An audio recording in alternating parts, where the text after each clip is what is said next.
Yeah, you could wear that thing. Collector's editions have always been cool to me. For a little bit extra, you can have nice memorabilia to put on your shelf and also a kick-ass game to go with it. I've recently started looking to see what I can get my hands on to add to my own collection. I'm still waiting for the perfect opportunity to snag up those Halo 3 and Reach Legendary Editions without breaking my bank. One day you will be mine. I've always wanted to buy one before release as well, and one game has been on my mind for a while now. Spider-Man 2. I absolutely loved the first game, and it's part of the reason why I'm now a big Sony fanboy. I bought a PS4 just to play Spider-Man, and I have not regretted my decision since. So when it was finally revealed that the sequel was going to have a collector's edition, I knew I had to get my hands on it. I mean, look at all the in-game goodies you get for buying it. Or how about the 19-inch statue of Venom fighting the Spider-Man? It just looks really awesome. But then I noticed something disappointing and frustrating.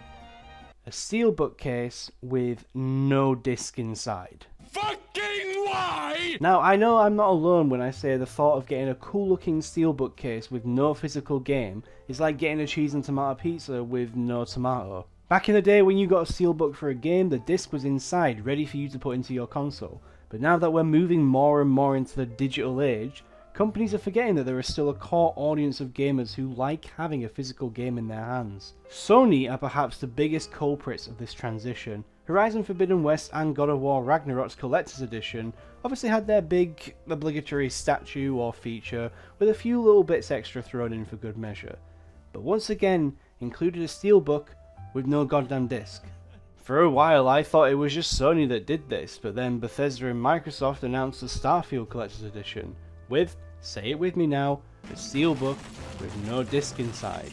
Now part of me thinks, what is the point of going through the no doubt costly manufacturing process for that steelbook, but not including a physical disc of the product you're trying to sell? Well, I think it's largely to do with the digital resurgence we're currently going through. You see, back when the PS5 and Xbox Series whatever were revealed, there were two different versions. One with a disc drive and one without. Naturally, the disc drive version gave you more options for games, meaning you could go and buy games from your local CEX to play, but the digital version meant you didn't have to get up off your ass, walk over to the game on your shelf, and put the disc in. No, that would just be too difficult. But in making that decision, I think Sony and Microsoft shot themselves in the foot when it comes to collector's editions. You can't have the game included in the collector's edition be a physical disc because those who have a digital only console are missing out. You can't offer the choice of either a physical disc or a digital download because you may lose track of who ordered what, and the whole process will just become messy. So, what do? Well, it doesn't matter what console you have, they both have the option for digital games. So naturally, they cut out the middleman and cater towards digital. They also kinda save money because they don't have to print out more discs. So it's a win-win. My other big complaint is just how barren these collector's editions are now. Spider-Man PS4's collector's edition had a statue, art book, 3 DLC episodes, pre-order content, and look at this, a steelbook with a game inside? Oh my god. All of this for $149. Not a bad deal in my eyes. Spider-Man 2, on the other hand, comes with a steelbook display case with no disc, digital goodies, a kick-ass statue, and the game on a piece of paper. Price?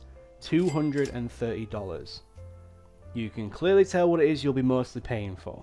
To make matters worse, and I can't believe I'm saying this, EA and Ubisoft are making better collector's editions than Microsoft and Sony. Take Ubisoft's Avatar game that, okay, no one really asked for, but look at all this that you can get. You can get this for $199. That's not bad.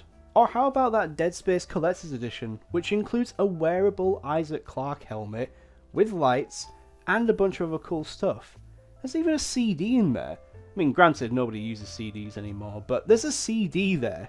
The price may be a bit steep at $270, but I mean, when you're getting all of this cool stuff, it kinda doesn't seem that bad. Especially that wearable helmet.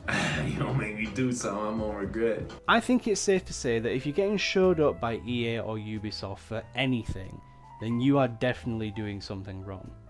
Hopefully this whole digital game only thing doesn't stick in the future, And either way, I'm excited for Spider-Man 2 regardless.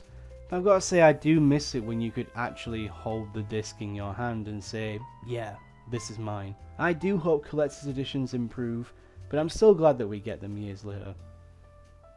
Also, I know this is going to completely negate my argument, but I actually did buy the Spider-Man 2 collector's edition. I know I'm a fanboy, please don't unsub. Please